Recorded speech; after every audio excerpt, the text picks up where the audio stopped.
Him and knocked him off, undermanned, even more so tonight. What's the mentality? What's the approach that you go with your team? Trying to just remind them how we play, continuing to instill the values that we want to end this season with. We talk all the time about three words, the whole defensive component of building this program, playing fast and really embracing the three-point line. Defense, pace, and space. And that means a bunch of different things within the world that we live. And so coming down here or going back home or going to, wherever we're going to go to next, that's what we want to walk it down. We will play our 60th game tonight. This will end a 10-game clump. We have our goals in place, and we'll reassess those. But those types of things all come into like how we judge tonight. You have basically the whole crew here except for Ben. Why the decision to have so many players on this trip? I think just trying to always, keep the group together interests me a lot. And ending the season especially strong, on court, off court, camaraderie, chemistry, messaging for me. We want to use this as a launching pad to jump into a great summer. A summer of development, a summer to, for the first time, take advantage of our new practice facility.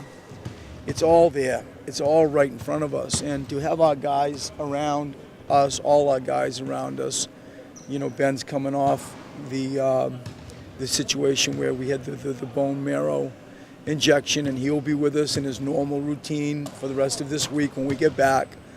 It's good to be around this group in its entirety. Robert with 8-4 in his last 6 games. When you talk to him and ask what's changed, nothing has. Is that maybe right there the beauty of what has just developed, where it's just built over time? I think some of it has changed for him as he's playing a 4. And, we have a funny situation because we really only have 2 4-men now. If we want to call Robert a 4, he's really a 3, can play some 4. So when you lose Earson and, other things happen with trades and so on, you're really left with Dario as the sole occupant of a legitimate stretch 4. And I start both Dario and Robert, and so you don't kill them overplaying them. You'll notice I get one of them out really quick and then bring him back in for Dario, or to bring Dario back for Robert. But I think some of Robert's success has been he's hard to guard, from other foremen. And those two have really sort of been massive in our recent games. Do you like him better at the 3 or the 4? Because like you said, he's hard to guard. Yeah, it's a great question. And I think you get down into where do we lose on the defensive matchup, because I like him so much guarding, people's best perimeter guy. Mm-hmm. And, if that's true, well, how does that play out now, with one of the wings guarding maybe a 4-man?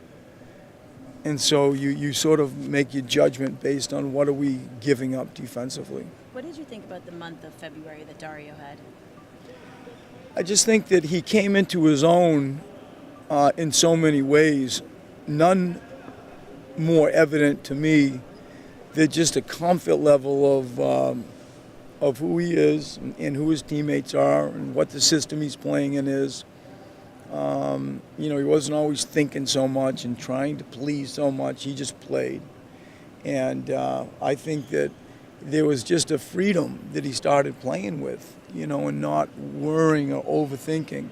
None of us can ever underestimate the language barrier, let alone a whole different sport with different athletes, as far as the NBA versus what he's come from. It's just a different type of style with different players.